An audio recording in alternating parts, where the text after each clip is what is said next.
Pessoal, vamos lá para a terceira parte então. No bloco anterior, nós estávamos falando sobre a questão da tensão induzida, tá?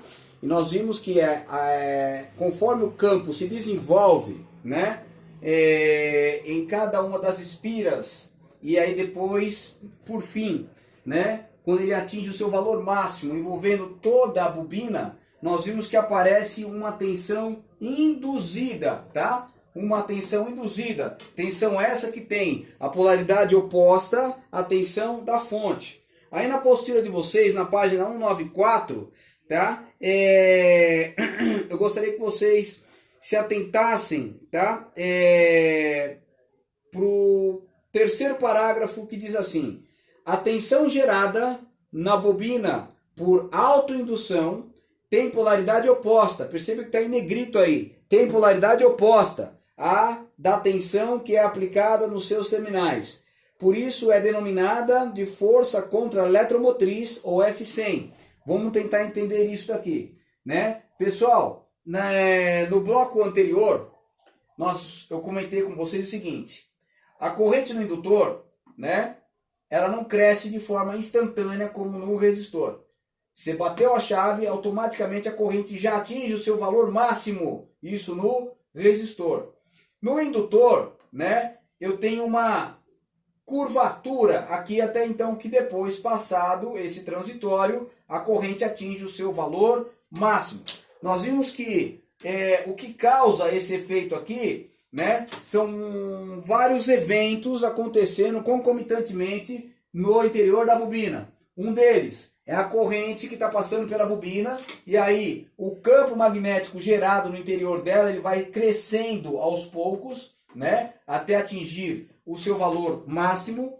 Enquanto esse campo cresce, né, ele começa a crescer em cada espira, e aí ele vai atingindo uma desenvoltura, ele envolve a espira vizinha, depois envolve a outra espira, até que toda a bobina, então, ela vai estar completamente induzida, certo?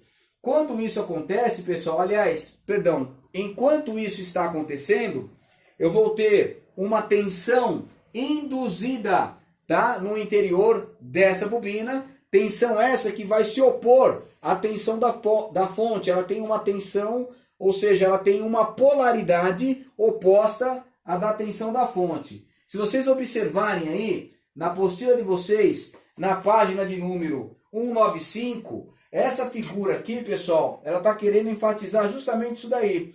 Perceba que a parte que está tracejada, tá, é o que está acontecendo no interior da bobina.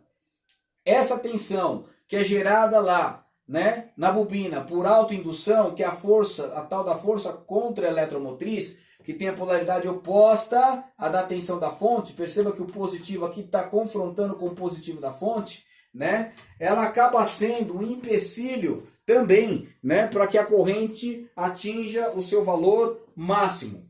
Conforme vocês podem ver na página 195, ele diz o seguinte, logo abaixo dessa figura aí: como a força contra-eletromotriz atua contra a tensão da fonte, a tensão aplicada à bobina é, na realidade, né, a tensão resultante igual à tensão da fonte menos a força contra-eletromotriz, que é o que vai cair aqui justamente em cima da bobina ou em cima do indutor. Tudo bem? Agora que nós sabemos o que acontece, né, com o campo magnético no interior das espiras e no interior do indutor, tudo bem? Com a corrente, né? Sabemos que conforme a corrente ela não cresce de forma instantânea aqui no indutor, né? Então, logo, num circuito desse tipo aqui, a corrente não vai atingir o seu teto máximo, né? Assim, até quando passar o transitório, como nós vamos ver aí daqui a pouquinho, tudo bem? Sabemos que quando a corrente atingir o teto máximo, tá? Ou seja, quando ela chegar no seu valor máximo, o campo no indutor também atingiu o seu teto máximo. Esse daqui, pessoal, vai ser o nosso circuito modelo, tá? Em que nós vamos estar utilizando para exemplificar como que o indutor ele vai, né, lidar com as variáveis de tensão e de corrente em um circuito.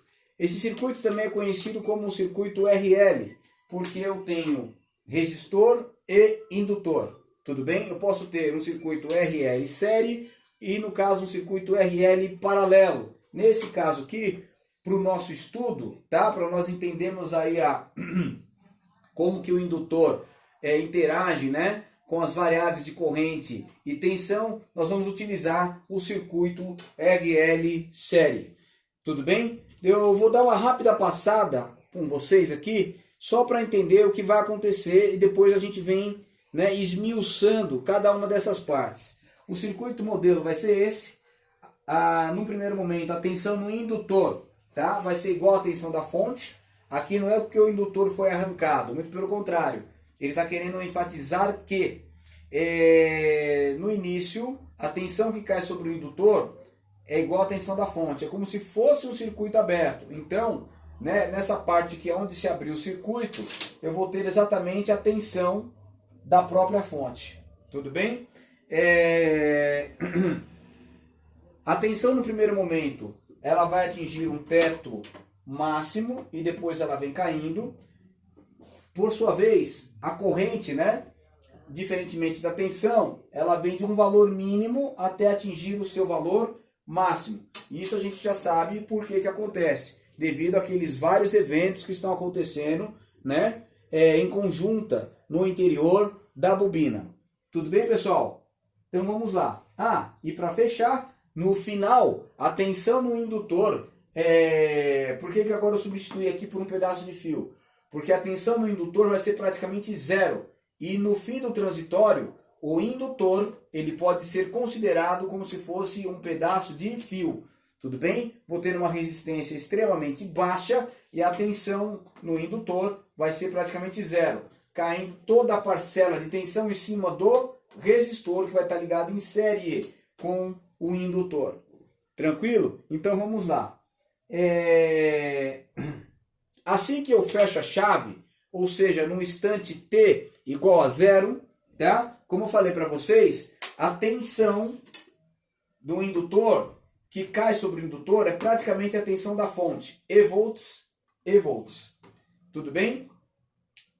Por sua vez, no resistor, neste momento, a tensão é praticamente zero e a corrente no circuito é nula, é zero. Tudo bem? Se você medir com um multímetro ou com um osciloscópio, você vai encontrar de uma forma bem rápida a tensão em cima do indutor praticamente igual à tensão da fonte. E essa tensão ela vai caindo. Tudo bem? Ela vai caindo. Conforme a tensão no indutor ela vai caindo, a corrente do circuito, tudo bem? Ela vai aumentando, tá? De forma gradativa. Lembrando que neste momento aqui, o campo magnético, né, lá no indutor, como nós vimos no bloco anterior e comentamos novamente no início desse bloco, o campo magnético ele não atingiu o valor máximo, tá? A corrente ela está crescendo, tudo bem? E o campo magnético também está crescendo, tá? E devido a essa desenvoltura gradativa do campo magnético, né, a corrente, isso acaba sendo, na realidade, né, um empecilho para que a corrente atinja o seu valor máximo. Agora, olha só, pessoal, né, a tensão ela está caindo, certo? No indutor. E a corrente ela está subindo. Quando é passado 5 constantes de tempo, lembra dessa história lá no capacitor? Pois é, aqui também nós vamos utilizar o tal, tá? Passados 5 constantes de tempo, tudo bem? A corrente no indutor é praticamente a máxima, tá? Eu vou ter a máxima corrente circulando pelo circuito e quando no indutor é atingido essa parte aqui, quando ele entra nesse estado, nós dizemos que o indutor ele entrou no estado estacionário. Tudo bem? Ou seja, nesse momento, o indutor ele pode ser considerado como se fosse um pedaço de fio, de tal forma que a resistência é bem baixinha, né? A tensão no indutor, neste momento, que momento? Que momento, Pedrinho? Esse momento aqui, tá? Em que a corrente ela atinge o seu valor máximo. Quando a corrente chega nesse patamar, tudo bem, pessoal? nós dizemos que a tensão no indutor é praticamente zero volts, a corrente no circuito é máxima. Agora olha só, lembra do resistor? Lá no início do transitório, a tensão era praticamente zero no resistor. Agora a tensão em cima do resistor é praticamente igual à tensão da fonte, é igual à tensão da fonte. Tudo bem? Tá? Então, no fim do transitório, ou seja, quando a corrente ela atinge o seu valor máximo, eu tenho que a tensão no indutor vai ser zero, a corrente é máxima no circuito, lembrando que eu tenho um circuito em série, e a tensão em cima do resistor é praticamente igual à tensão da fonte. Tranquilo? Tudo bem? Dependendo do valor da indutância, tudo bem? O que vem a ser a indutância? Olha aí na apostila, na página 195, lá no rodapé. Vamos lá. O que ele diz aí? Como a força contra-eletromotriz existe durante a variação do campo magnético gerado na bobina, quando este atinge o valor máximo, a força contra-eletromotriz deixa de existir e a corrente atinge o seu valor máximo. Tudo bem?